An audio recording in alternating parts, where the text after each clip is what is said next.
দেবী মহুয়া মৈত্রের মা কালীকে অপমান করা, মদ ও মাংসের দেবী বলে যারা সোচ্চার হচ্ছেন এই নোংরামি করতে, তাদের বিরুদ্ধে লড়াই করছেন, তাদেরকে পরিকল্পিতভাবে মিথ্যে কেস দেওয়া হচ্ছে, অসম্মান করা হচ্ছে।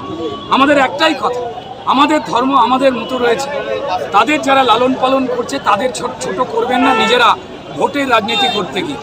এবং শুধু তাই নয়, পবিত্র সনাতন ধর্মকে নয়, আমাদের কার্তিক মহারাজ, ভারত সেবাশ্রম সংঘ, তার সঙ্গে সঙ্গে রামকৃষ্ণ মিশন, ইসকন, যতগুলো সেবা প্রতিষ্ঠান রয়েছে, যখন মানুষ আর্ত পীড়িত হয়, যখন বন্যা হয়, পড়াশোনা করতে পারে না, আমাদের এই আশ্রমগুলো, আমাদের এই সংস্থাগুলো দেখে না কে হিন্দু কে মুসলিম। ওই নজরুলের কথাই সেটা, যে কান্ডারি দেখো ডুবিছে মানুষ, সন্তান মোরমার। আমাদের সনাতন সেই ব্রত নিয়েই অনেক আগে থেকেই চলছে, নজরুল ইসলাম বলার আগে থেকেই হয়তো চলছে আমাদের এখানে। কিন্তু মুশকিলটা হচ্ছে পশ্চিমবঙ্গের মাননীয় মুখ্যমন্ত্রী ভোটের রাজনীতি করতে গিয়ে একটা অংশের ইমাম সাহেবদের দিয়ে তিনি বলছেন চোর জোচ্চোরকে ভোট দিতে, যা অত্যন্ত দুর্ভাগ্যের। আমি সেই সমস্ত ইমাম সাহেবদের করজোড়ে জিজ্ঞাসা করতে চাই যে পবিত্র ইসলাম সে তো শান্তির কথা বলে, ওই ইসলামের যা আপনাদের পবিত্র কোরআন আছে তার কোনো আয়াত, কোনো হাদিসে রয়েছে কি চুরিকে প্রশ্রয় দিতে হবে, চোরের সঙ্গে থাকতে হবে? লেখা নেই তো ইমাম সাহেব। তো তাহলে যারা হিন্দু মুসলমান সবার এই পশ্চিমবঙ্গে সুখ শান্তি, ভোট, চাল ডাল বাড়ি ভবিষ্যৎ চুরি করলো, আপনারা কেন চোরের পক্ষ নিয়ে প্রায় কি বলবো, আপনারা তাকে ভোট দিতে বলছেন? আপনারা কি কোনো কারণে, কোনো জানি না ব্যক্তির স্বার্থ কিনা, ইসলামকে কি একটু ম্লান করে দিচ্ছেন না? কোরআনকে কি একটু ম্লান করে দিচ্ছেন না?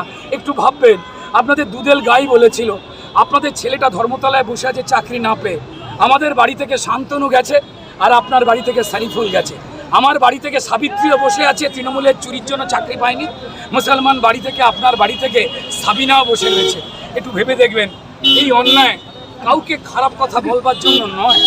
আমাদের সাধু সন্ত সমাজ অনেক সহ্য করেন, তারা অনেক সহনশীল, তারা তরবারি নিয়ে কোনো দেশ আক্রমণ করে দেশকে অধিগ্রহণ করবার কথার মতো বলেন না কোনোদিন।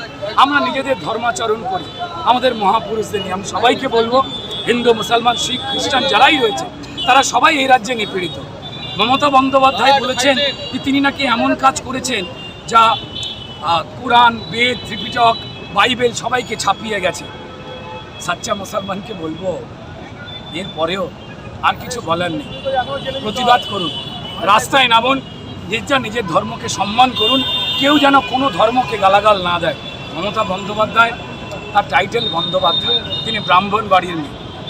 আমি বলবো যে এই ক্ষমতার চেয়ারের বাইরেও আরও একটা জগৎ আছে, সেখানে আমাদের সবার সঙ্গে দেখা হবে। মমতা বন্দ্যোপাধ্যায় এমন কোনো ঘৃণ্য কাজ করবেন না, ভুল করে বা প্ল্যান করে বা ক্ষমতা রাখতে গিয়ে, যেখানে উপরে দেখা হয়ে গেলে আমরা লজ্জায় যেন কেউ কারোর মুখ দর্শন না করতে পারি। কারণ উনি আপনাকেও ক্ষমা করবার জন্য বসে আছেন, বাকি সবাইকে। ভালো থাকবেন মাননীয় মুখ্যমন্ত্রী। আমাদের একটু যে কদিন ক্ষমতায় আছেন মানুষের মধ্যে ভাগাভাগিটা তৈরি করার চেষ্টা করবেন না, ভোটের কথা মাথায় রেখে। ভালো থাকবেন সম্মানীয় মুখ্যমন্ত্রী।